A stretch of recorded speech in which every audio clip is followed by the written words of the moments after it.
pada tahun 1920 sampai 1930 menandai gejolak penting di wilayah Timur Tengah. Di periode ini, kita menyaksikan berakhirnya Ottoman Empire dan mulai berdirinya negara-negara seperti Saudi Arabia dan lain sebagainya. Gejolak-gejolak ini pun juga terjadi di Mesir yang kala itu dikuasai oleh Inggris.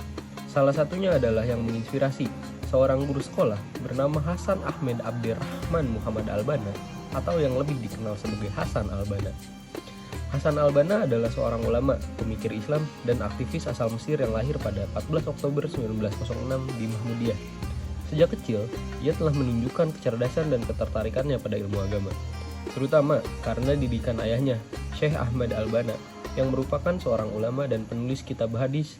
Setelah menyelesaikan pendidikannya di Darul Ulum, Kairo, ia bekerja sebagai guru di Islamiyah, tempat ia mulai mengembangkan pemikirannya tentang kebangkitan Islam. Pada tahun 1928, Hasan Al-Banna mendirikan Ikhwanul Muslimin bersama 6 orang lainnya. Organisasi ini bertujuan untuk menerapkan Islam sebagai sistem kehidupan yang menyeluruh, dengan fokus pada dakwah, pendidikan, kerja sosial, dan perlawanan terhadap kolonialisme. Ikhwanul Muslimin dengan cepat berkembang, menarik jutaan pengikut, dan membangun berbagai institusi sosial seperti sekolah dan rumah sakit. Namun, keberhasilannya juga menarik perhatian pemerintah Mesir yang melihat organisasi ini sebagai ancaman politik. Pada tahun 1948, pemerintah Mesir melarang Ikhwanul Muslimin dan menangkap banyak anggotanya. Setahun kemudian, pada 12 Februari 1949, Hasan Al-Banna dibunuh di Kairo dalam sebuah aksi yang diduga kuat melibatkan aparat pemerintah. Ia meninggal dalam usia 42 tahun, meninggalkan warisan pemikiran yang terus menginspirasi gerakan Islam di seluruh dunia.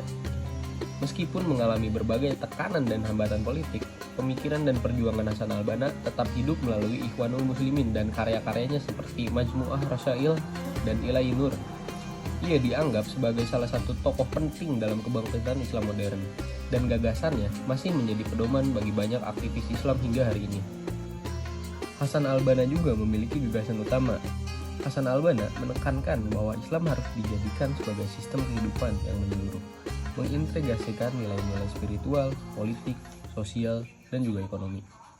Ia menolak sekularisme dan pemisahan antara agama dan negara, sehingga mendorong penerapan hukum Islam untuk mencapai keadilan.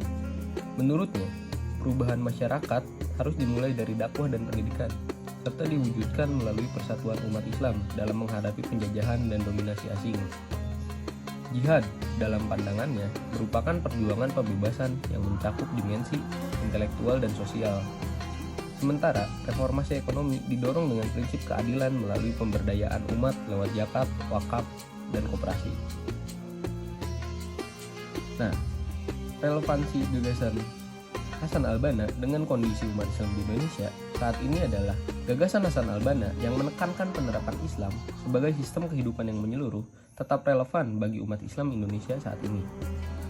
Di tengah arus modernisasi, globalisasi, dan dinamika sosial politik, pemikiran beliau tentang pentingnya pendidikan dan dakwah sebagai fondasi pembentukan karakter serta persatuan umat menjadi acuan dalam menjaga identitas keislaman.